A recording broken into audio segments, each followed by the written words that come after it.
جوانای بسته دلش خدا کجا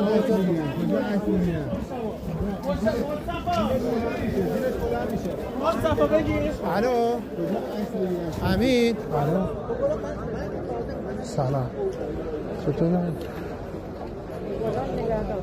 چی؟ صف مردم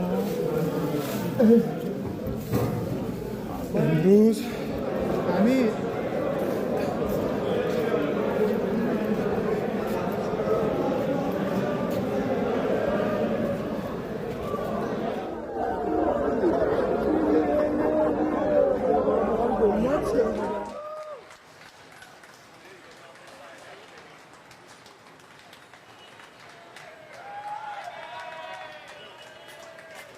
You said to Iran this morning that help is on the way for protesters. What did you mean by that? What kind of help? You're going to have to figure that one out. I'm sorry.